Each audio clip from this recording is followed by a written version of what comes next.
Hangga't maaari mga kaswisi, kahit anong hirap, kahit anong discrimination ang na-experience mo, iba pa rin kapag natapos mo yung kontrata mo mga kaswisi.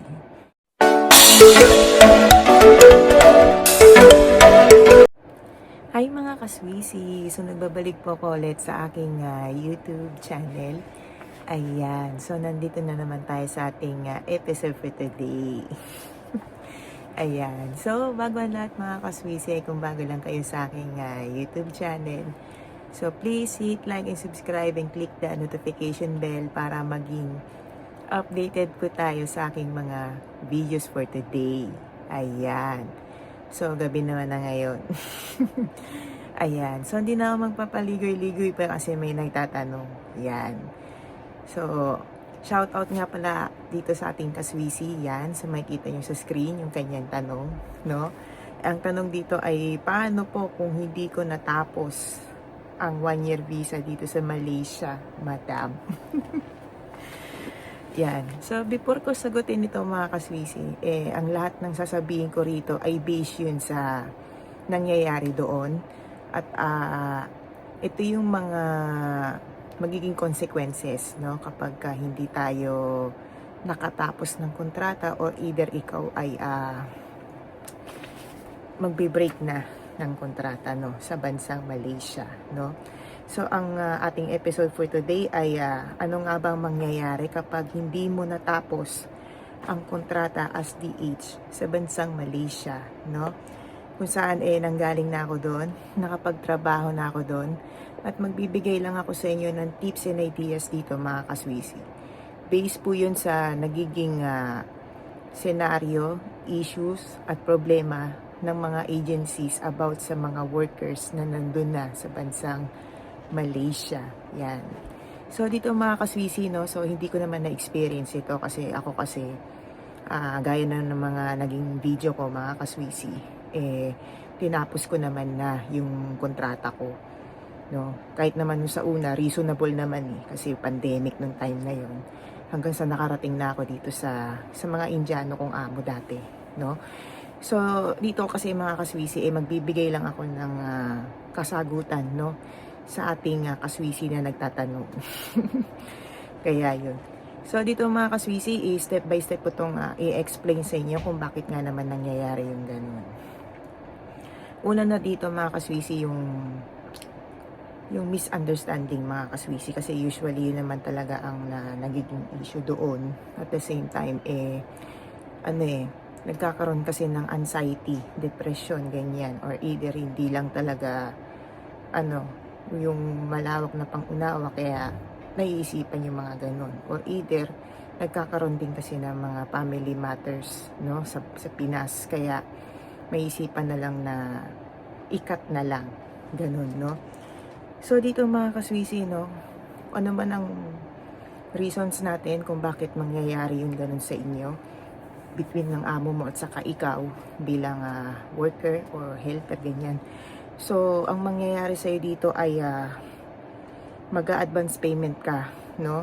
Yung sinasabi nilang compensation, no? Usually daw, sabi ng kaibigan nating na agent, no? Kasi siya yung pinagtanungan ko. Kasi alam ko yun yung usually kinakaharap nila kapag hindi nga nagkakasundo, or either mayroong mga issue, family matters, ganyan na kailangan umuwi, mga ganyan.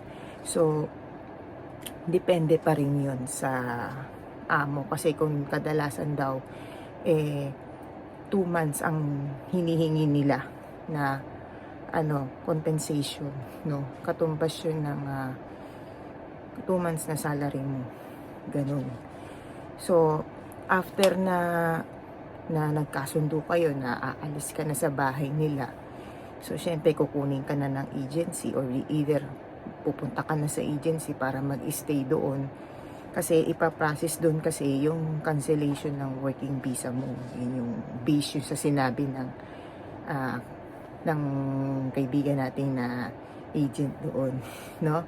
So, syempre mag-i-stay ka nga sa agency, syempre ilang days din yun na yung pag-process ng cancellation. Tapos yung pag-stay mo doon, gagamit ka ng kuryente, tubig.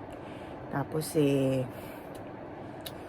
alam mo yan, yung gastos mo dun. So, lahat ng mga pag-process, ikaw ang magbabayad, no? Kasama na dito yung paghatid sa'yo sa airport, of course, yung plane ticket mo. So, lahat yun sagot mo. Gaya ng mga naging videos ko, yung kapag ikaw ay nakatapos ka ng kontrata, so yun yung makukuha mo. So, dito naman, baliktad ang sitwasyon natin. So, lahat yun ikaw magbabayad, no? So, ganun ang magiging consequences kapag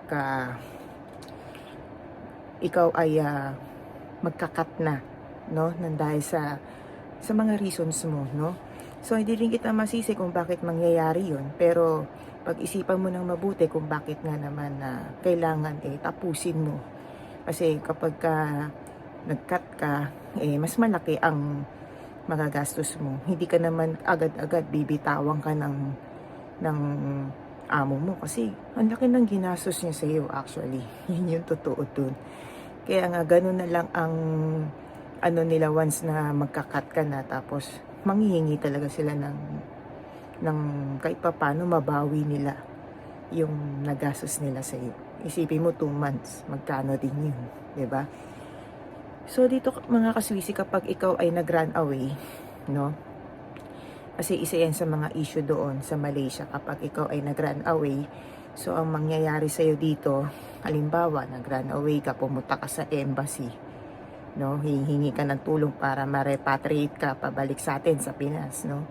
Pero bago mangyari yan mga kaswisi, kahit sabihin natin meron silang accommodation doon, mag-i-stay ka, kinabukasan tatawagan na yan yung agency mo, no? So pagtawag ng agency mo, pagtawag nila sa agency mo, susunduin ka doon. Then after that, isi-settle yung problema na meron sa inyo.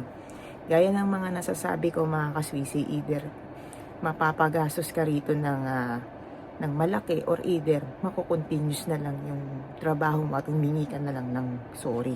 So, ganun ang magiging sitwasyon mo doon. Kasi nga, kapag ka ikaw ay magkakat na or mag-break ka na, ganyan. So, ganun ang magiging sitwasyon mo na noon. Worst kung worst ito kasi nga, hindi mo nga natapos yung kontrata. Kaya ini-encourage ko kayo mga kaswisi na kahit anong hirap, kahit anong sakripisyo, or either anuman ang family matters ninyo, 2 years, masyado lang yan mabilis, no? Kasi kahit na marami tayong pinoproblema or meron tayong kalaban na homesick, ganyan, o ano man ang problema natin sa buhay, kailangan talaga nating matapos yung kontrata na yun mga kaswisi. Kasi sa Malaysia, masasabi kong mahigpit talaga doon dahil nga nauuso nga ang runaway. So, naiisip nila yung mga ganitong paraan. Hindi lang, alam mo yun, hindi lang laging pabor sa atin. Siyempre, pabor din sa employer. Kumbaga, equal kasi yun mga kaswisi. Siyempre, di naman yung mga amo lang naman natin ang laging agrabyado, or either tayo. Kasi yun naman ang madalas nating naiisip or nafe-feel natin na agrabyado tayo, which is hindi naman, no? So, ganun ang magiging sitwasyon natin mga kaswisi. So, before mo gawin ito, pag-isipan mo ng mabuti, since alam mo naman na yung kasagutan dito sa ating kaswisi na nagtatanong. Hoping pag-isipan mo ng mabuti, at saka maraming salamat kasi na dahil sa iyo ay nagkaroon tayo ng content for today. Kasi wala akong idea dito sa anong mangyayari kapag ikaw ay nag-cut na, no? So, ganun ang magiging sitwasyon mo na noon pag once ginawa mo yun. Hanggat maaari mga kaswisi, kahit anong hirap, kahit anong discrimination ang na-experience mo, iba pa rin kapag natapos mo yung kontrata mo mga kaswisi. Taas noo ka, proud ka na isipin mo na lagpasan mo yun. Kung ano man ang struggles na dumadaan sa buhay mo. Kasi di lang naman ikaw ang nakaka-experience nun. So marami tayo. Ayan. So I hope na nagkaroon kayo ng tips and ideas dito about sa ating episode for today. Ayan. So hanggang dito na lang ako mga kaswisi. Bye!